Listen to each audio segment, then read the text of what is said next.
On va faire ensemble l'exemple numéro 6 des notes de cours. Donc, c'est un exemple de conservation, en fait, de travail net, énergie, puis on a un peu de tout ici. OK? Donc, on vous dit, on a une situation où on a un ressort qui est ni étiré ni comprimé, des blocs immobiles, puis on nous demande de trouver le coefficient de frottement, sachant que quand notre bloc A qui est ici va être rendu un peu plus loin ici, OK? On dit donc, notre bloc A va se déplacer jusqu'à cet endroit-là. Pendant ce temps-là, notre bloc B va se déplacer jusqu'à l'endroit qui est ici. Puis on nous demande de déduire le coefficient de frottement.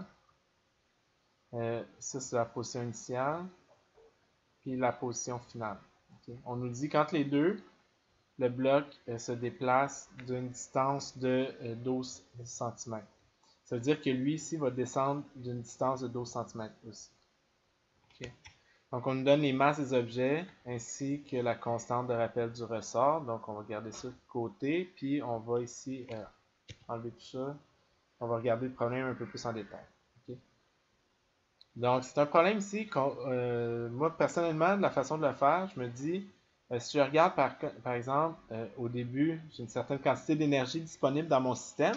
Cette énergie-là est toute sous forme d'énergie potentielle gravitationnelle dans le bloc B, qui est au point le plus haut de sa trajectoire. Okay? On dit ensuite, les deux blocs sont immobiles, donc il n'y a pas d'énergie cinétique. Okay? Donc, si je regarde l'énergie initialement, elle peut être sous quelle forme?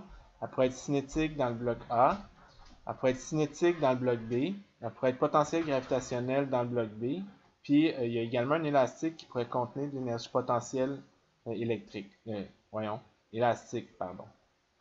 Donc, ici, nos deux blocs sont immobiles, donc il n'y a aucune énergie cinétique présente dans notre système. Notre ressort est ni étiré ni comprimé, donc il contient aucune énergie potentielle élastique. Donc l'ensemble de l'énergie se trouve dans l'énergie potentielle du bloc B. Puis pour la trouver, nous ce qu'on va faire, c'est qu'on va supposer que le bloc est à sa hauteur égale à 0 quand il est au point le plus bas. Donc initialement, notre système contient une quantité d'énergie totale égale à mb fois h fois g fois h initial, c'est-à-dire pardon, c'est-à-dire 8 fois 9,8 fois 0,12 qui nous donne une quantité initiale d'énergie disponible dans notre système de 9,41 joules. Okay? Donc, à la fin, l'énergie maintenant est rendue comment? Okay? Donc, on regarde la situation initiale, on regarde la situation finale. L'énergie à la fin peut être encore une fois répartie sous forme d'énergie cinétique, d'énergie potentielle gravitationnelle pour le bloc B, puis d'énergie potentielle élastique. Okay? Donc, ça ici, c'est nos quantités finales. Donc, je vais utiliser des primes pour les distinguer de mes quantités initiales. Okay? Ici, encore une fois, on nous dit à la fin, les blocs sont immobiles à nouveau parce que le ressort a atteint un étirement maximal de 12 cm. Okay? Donc, mes deux blocs ne contiennent toujours pas d'énergie. Mon bloc B va avoir perdu toute son énergie potentielle gravitationnelle. Donc, l'ensemble de l'énergie va maintenant avoir été stocké dans le ressort. Okay?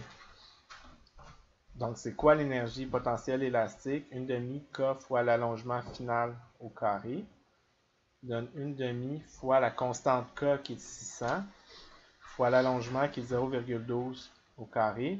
Je trouve une énergie finale de 4,32 joules. Okay. Donc, initialement, j'avais 9,41 joules d'énergie. À la fin, il m'en reste plus juste 4,32. L'énergie a disparu sous quelle forme? Okay? Ben, quand le bloc s'est déplacé du point A au point B, okay, ben, du point position initiale aux position finale, nous on dit qu'il y a eu du frottement ici, sur cette zone-là. Donc, qu'est-ce qui relie l'énergie initiale à l'énergie finale? On sait que l'énergie initiale, pour trouver l'énergie finale, on doit ajouter le travail fait par les forces non conservatives. Donc, ici, le travail fait par les forces non conservatives va être égal à la perte d'énergie qu'on a eue entre le début et la fin. Okay? Donc, on avait 4,32 à la fin, 9,41 au début. Donc, on a perdu 5,09 joules sous l'action de la force de frottement. Okay? Étant donné que c'est la seule force qui agit et qui fait un travail non conservatif sur notre système. Donc, si on continue ici, Nous, on sait que le travail fait par une force constante, comme le frottement, c'est quoi? C'est la force qui est appliquée sur une certaine distance, multipliée par le cos de l'angle entre la force et le déplacement.